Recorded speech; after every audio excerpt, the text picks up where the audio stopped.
আসসালামু আলাইকুম। বাইরের কন্ডিশনে মেহেদী হাসান মিরাজ ভালো বোলিং করবেন, তার প্রোগ্রেসটা শুরু হয়েছিল মূলত গত পাকিস্তান সিরিজ দিয়েই। কারণ টনি হেমিং গত পাকিস্তান সিরিজে বেশ ভালো উইকেট দেশের মাটিতে বানিয়েছিলেন। এই ব্যাপারটা বোঝার জন্য আমাকে ৩ মাস আগে ফেরত নিয়ে যেতে হবে। ৩ মাস আগে আমাদের অনফিল্ডের পর্দায় একটা ভিডিও ছিল এই শিরোনামে যে মিরাজের বুদ্ধিদীপ্ত বোলিং এবং এরকম বোলিং করলে তিনি বাইরের কন্ডিশনেও ভালো করবেন বা বাইরের কন্ডিশনেও উইকেট পাবেন। এখন তখন আমরা ৩ মাস আগে এই ভিডিওটা আসলে কেন করেছিলাম, সেখানে ব্যাখ্যাটা কি দিয়েছিলাম, সেটাকে একটু ছোট্ট করে রিওয়াইন্ড করি। কারণটা হচ্ছে, টনি হেমিং যে উইকেট বানিয়েছিলেন সেই উইকেট কিন্তু আসলে টিপিক্যাল মিরপুরের উইকেট ছিল না বা টিপিক্যাল স্পিনিং ট্র্যাক ছিল না। ভালো উইকেট ছিল যেখানে স্পিনারদেরকে কষ্ট করে উইকেট আদায় করে নিতে হয়েছে। এবং ওই টাইপের উইকেটে মিরাজ পাকিস্তান সিরিজের ওই ম্যাচটাতে যা করছিলেন সেটা হচ্ছে কন্টেইনিং বোলিং করছিলেন। কন্টেইনিং বোলিং বলতে বোঝায় এমন বোলিং যেটা আসলে সাদা বলের ক্রিকেটে করা হয়, ওয়ানডে কিংবা টি-20 ক্রিকেটে করা হয়, বিশেষ করে টি-20 ক্রিকেটে করা হয়। যে কন্টেইনিং বোলিংটাতে একদম একটা টাইট স্পেসে ব্যাটারকে আসলে ফ্রাস্ট্রেটেড করে দেওয়া, ব্যাটারকে বারংবার ডিফেন্ড করতে বাধ্য করা, ব্যাটারকে ফ্রাস্ট্রেটেড করে দেওয়া। মূলত আমাদের ঘরের মাঠে যে সমস্ত উইকেটে খেলা হতো এতদিন, ওই সমস্ত উইকেটে বোলাররা অনেক অ্যাটাকিং বোলিং করেন। ওইরকম অ্যাটাকিং বোলিং করে দেখা যায় যে উইকেটের থেকে সুবিধা পান, পরবর্তী সময় তারা উইকেট নিয়ে নেন। কিন্তু ওভারসিজে গিয়ে আমাদের বোলাররা ভালো বোলিং করতে পারতেন না, কারণ ওভারসিজে বোলিং করার বিষয়টাই হচ্ছে আপনাকে কন্টেইনিং বোলিং করতে হবে, ব্যাটসম্যানকে ফ্রাস্ট্রেটেড করতে হবে, ব্যাটসম্যানকে ফ্রাস্ট্রেটেড করে তাকে উইকেট দিতে বাধ্য করতে হবে। এবং দ্যাট ইজ হোয়াট, যে কাজটা স্টিভেন স্মিথের ক্ষেত্রে মেহেদী হাসান মিরাজ করেছেন। ঠিক এই স্পটটা আমরা যদি চিন্তা করি, তৃতীয় দিন যখন মিরাজ বোলিং করতে এসেছিলেন, এই স্পটটাতে সাপোজ ডানহাতি ব্যাটসম্যান ব্যাটিং করছেন লাবুশেন অথবা স্টিভেন স্মিথ, আপনি যদি চিন্তা করে নেন আমাদেরকে, তাহলে ঠিক এই স্পটটা থাকলে ব্যাটসম্যান আসলে they have nothing to do, তাদেরকে ডিফেন্ডেই যেতে হবে। তারা ফ্রাস্ট্রেটেড হবেন, তারা ফ্রাস্ট্রেটেড হতে থাকবেন, তারা ফ্রাস্ট্রেটেড হতে হতে তখন তারা উচ্চাবিলাসী শট খেলতে গিয়ে আউট হবেন। আর মিরাজ যে বলটাতে আউট করেছিলেন স্টিভেন স্মিথকে, স্লিপে তো ফিল্ডার ছিল, ক্লোজ ইন পজিশনে ফিল্ডার ছিল, আরেকটা ফিল্ডার ছিল আসলে এই জায়গাটায়, যেটাকে আমরা শর্ট মিড অন পজিশনের ফিল্ডার বলি। শর্ট মিড অন পজিশনের ফিল্ডার, এই টাইপের ফিল্ডিং ট্র্যাপ সেট করে মঈন আলী অনেকবার আউট করেছেন স্টিভেন স্মিথকে, এই শর্ট মিড অন পজিশনে ফিল্ডিং সেট আপটা করে। এবং মিরাজ যে কাজটা করেছেন আলটিমেটলি, যেটা স্টিভেন স্মিথ ব্যাটিং করছেন, মিরাজ এই কন্টেইনিং লাইনটাই ব্যবহার করেছেন, জাস্ট এই জায়গাটায় বল করেছেন। এবং স্টিভেন স্মিথ আলটিমেটলি, তাকে তো রান করতে হবে, রান তো বের করতে হবে। সিলিমিডন অঞ্চলে একটা ফিল্ডার আছে, সেটা একটা হেজিটেশনের জায়গা, এখানে ফিল্ডার না থাকলে পরে হয়তো আরামসে একটা শট খেলে ফেলেন। কিন্তু যখন হয় যে এখানে একটা ফিল্ডার আছে, তখন তাকে আসলে গ্যাপটা বের করতে হয় ইন বিটুইন মাঝখানের অঞ্চল দিয়ে। সো ওই ফাঁকটাতেই স্টিভেন স্মিথ পাটা দিয়েছেন যে সিলিমিডন আছে, সিলিমিডনের বোলারের মাঝখান দিয়ে তিনি গ্যাপটা অর্জন করতে চেয়েছেন, কিন্তু আলটিমেটলি পারেন না। মেহেদী হাসান মিরাজ তখন উইকেটটা নিয়েছেন।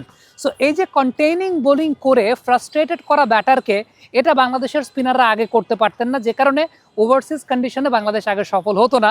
আমরা গত পাকিস্তান সিরিজের সময় এরকম একটা প্রেডিকশনই বলবো দিয়েছিলাম অ্যানালিসিস করে, যে আসলে এই টাইপের বোলিং যদি মিরাজ ওভারসিজ কন্ডিশনে করেন, এরকম কন্টেইনিং বোলিং, টি-20 কাইন্ড অফ বোলিং, সেটা ওভারসিজ কন্ডিশনে তাকে উইকেট পেতে সহযোগিতা করবে। কারণ ওই সমস্ত কন্ডিশনে পিচ থেকে ওইরকম হেল্প পাওয়া যায় না। যেটা করতে হয় মূলত সেটা হচ্ছে এই কন্টেইনিং বোলিং করে ব্যাটারকে ফ্রাস্ট্রেটেড করতে হয়। এবারে চতুর্থ দিন যখন মিরাজ বোলিং করতে আসলেন, তখনকার তার লাইন এবং লেন্থের পরিবর্তনটা আর একটু পেছনে, বাট খুব ক্লোজ প্রক্সিমিটিতে, খুব ক্লোজ এই করিডোরটাতেই। ঠিক এই জায়গাটাতেই মিরাজ যে কাজটা করেছিলেন সেটা হচ্ছে, এই জায়গাটাতে মিরাজ একটা প্যাচ পলি কিংবা একটা রাফ পার্ট খুঁজে পেয়েছিলেন, যেই রাফ পার্টটা মূলত একটা ক্র্যাক ছিল। এবং এইখানে মিরাজের কাজটা থাকছিল মূলত ব্যাটারকে এই জায়গা থেকে সামনে বের করে নিয়ে আসা, সামনে বের করে নিয়ে আসে কখনো ব্যাট প্যাডের ফাঁক গোলে আউট করা, কখনো বা তাকে টার্নে পরাস্ত করার জায়গায় স্ট্রেটেনার কাইন্ড অফ ডেলিভারিতে পরাস্ত করা। বিশেষ করে আমি যদি ওয়েবস্টারের আউটটার কথা চিন্তা করি, ওয়েবস্টার যে বলটায় আউটটা হয়েছেন, ওই বলটা 5+ স্টার রেটিং প্রাপ্ত দেশের সর্বোচ্চ বিদ্যুৎ সাশ্রয়ী ওয়ালটন এসি। স্মার্ট কমফোর্ট এখন নেক্সট লেভেলে।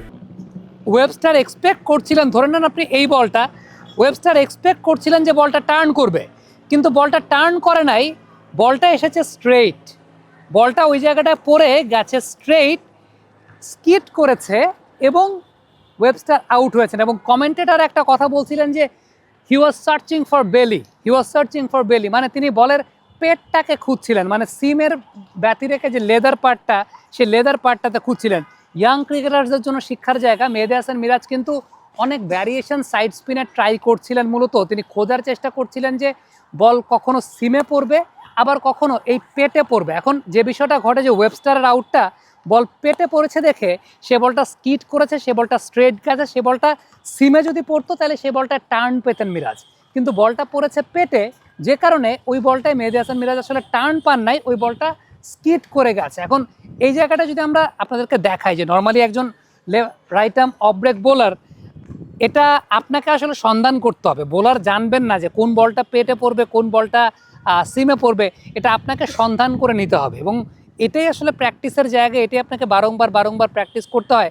সাপোজ আমি যদি পেটে ফেলা ট্রাই করি বলকে, দেখি কেমন আচরণ করে সেই জায়গাটায়। বেশ ভালো সাইড স্পিন মেহেদী হাসান মিরাজ করেছেন। ধরেন ডানহাতি অফ ব্রেক বোলারের গ্রিপে আমি যদি বলের পেটটাকে সন্ধান করার চেষ্টা করি, আমি যেহেতু লেগ স্পিনার আমারটা আসলে হবে না, বাট আমি যদি পেটটাকে সন্ধান করার চেষ্টা করি, মিরাজ যেটা আসলে ওয়েবস্টারকে যেভাবে আউট করেছেন সেই জায়গাটায় বলটা সাইড স্পিন করে সেই বলটা লেদারে গিয়ে পড়েছে, সে বলটা সিমে পড়ে নেই। সিমে পড়লে অফ স্পিনিং টার্নটা করতো, কিন্তু বলটা আসলে গেছে স্ট্রেইট বল গেছে, এইরকম অনেকটা স্ট্রেইট বল গেছে যে বলটা পেটে পড়েছে, পেটে পড়লে সে বলটা স্ট্রেইট গিয়ে স্কিট করে। আদারওয়াইজ মিরাজ যদি বলটা সিমে ফেলতেন সেটা হয়তো বা টার্ন করতো এবং ওয়েবস্টার টার্নের জন্যই গেছেন। সো মেহেদী হাসান মিরাজের এই বোলিংয়ের উন্নতির জায়গাটা ওভারসিজ কন্ডিশনে কীভাবে বোলিং করতে হবে, আই থিঙ্ক মুশতাক ভাই ডিজার্ভস আ ক্রেডিট, কারণ মুশতাক ভাই আসার পরেই আমাদের স্পিনাররা কন্ডিশন বেস করে বোলিং করার জায়গাগুলো কিন্তু শিখছেন এবং খুব ভালো মতো শিখছেন এবং মিরাজের এই উন্নতির জায়গাটা বহু আগে থেকেই লক্ষণীয়। কমেন্ট বক্সে আপনাদের মন্তব্য মতামত জানতে চাই, লিখে পাঠাবেন।